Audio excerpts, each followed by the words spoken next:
Défense et le secteur privé. Il s'est agi pour Paul Kofi Kofi d'impliquer les responsables des entreprises dans l'élaboration et la conduite de l'opération de libération des sites publics et privés. Des précisions avec Kwasi Mamadou.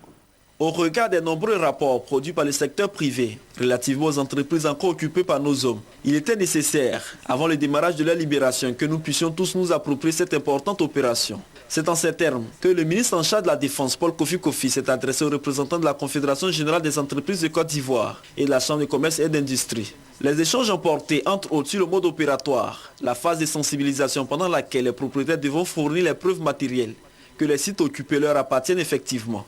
C'est après toutes ces étapes que l'opération proprement dite démarrera. Nous ne lançons pas d'ultimatum. Nous allons axer essentiellement sur la sensibilisation, la communication, parce que les gens un peu partis, souvent c'est parce qu'ils n'ont pas l'information, peuvent quitter et rejoindre leur famille, voyez-vous.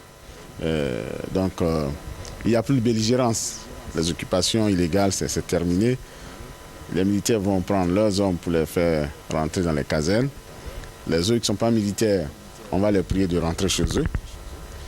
S'ils sont en armes, on va les mettre en rapport avec l'ADDR et le Comité national des armes légères pour récupérer les armes et leur proposer des programmes de réinsertion. Pour cette importante opération qui débute à Abidjan, puis à Bouaké avant de s'étendre sur l'ensemble du territoire national, un séminaire de validation du plan d'action se tiendra les 10 et 11 juin prochains à la salle de conférence du ministère d'État, ministère des Affaires étrangères, à Abidjan.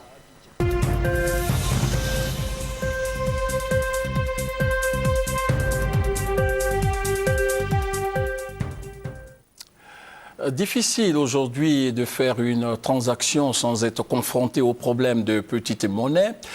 Les commerçants s'en plaignent. C'est aussi un constat qui provoque des grincements de dents chez les clients.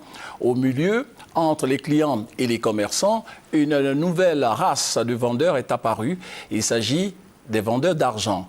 Allons à leur découverte dans ce dossier du 20h consacré au manque de petites monnaies dans le district d'Abidjan, dossier de la rédaction proposé par Koné Adama. Marché, supermarché, divers lieux de commerce, la scène est la même et peut même se passer de commentaires. Ça fait 200 s'il vous plaît. Je n'ai pas vu la monnaie. 5 000, vous parlez 5 000 non. 5 000, j'ai pas de monnaie s'il vous plaît. Si je peux avoir 200. Vous l'avez compris, la petite monnaie manque.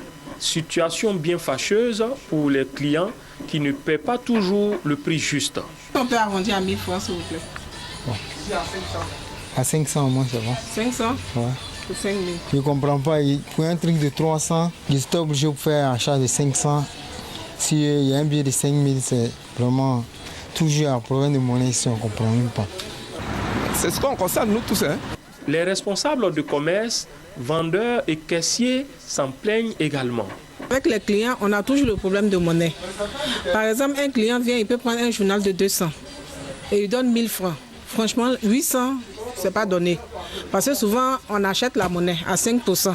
Le client va se dire que je l'ai obligé à faire des achats supplémentaires, alors que ce n'était pas mon intention. Je voulais régler un problème qui était posé et j'étais obligé de lui faire cette proposition. La réalité est qu'il s'est développé autour de la petite monnaie une activité illégale de vente de pièces. C'est toute une chaîne. Elle commence par la collecte dans les lieux de culte, les petits vendeurs et même auprès de certaines caissières. Les commerçants d'argent s'y approvisionnent à environ 3%. Ces derniers vont alors proposer leurs marchandises aux magasins à un taux de 5% en moyenne et 6% lorsque la demande est forte. Pour 100 000 francs CFA en pièces, l'acheteur paie entre 105 et 106 000 francs CFA. Tout naturellement, les gérants adoptent une stratégie de distribution de monnaie qui fait grincer les dents aux consommateurs. Quelqu'un qui vient me payer un fraternité matin, il vient, il me donne 1000 francs. Le fratmat, il est facturé à 160 francs par Edipresse. Et moi, je le vends à 200 francs. Donc, partant de ce principe, pour moi, 1000 francs payé à 5% de remise, mathématiquement, 1000 francs devient 950. Et si le client fait un achat de 200 francs, Si je lui rends 800 francs, moi, mes 1000 francs étant devenus 950, c'est comme si j'ai vendu le journal à 150. Oh, je l'ai payé à 160 francs, je ne peux pas. On ne fait pas du commerce pour perdre. Donc, en ce moment, je préfère plutôt ne pas faire la vente s'il ne peut pas prendre des articles pour compléter, pour que je puisse m'en sortir. À la Banque centrale des États de l'Afrique de l'Ouest, BCAO, le phénomène est bel et bien connu. Une opération d'injection de petites monnaies dans les 8 pays membres de l'espace communautaire ouest-africain est en cours. À partir du moment où il y a un manque, nous avons l'obligation de compenser en injectant dans le système des pièces nouvelles. Ce que nous allons faire au fur et à mesure pour compenser, mais nous en sommes très conscients. Et chaque fois que l'occasion est posée, nous le faisons.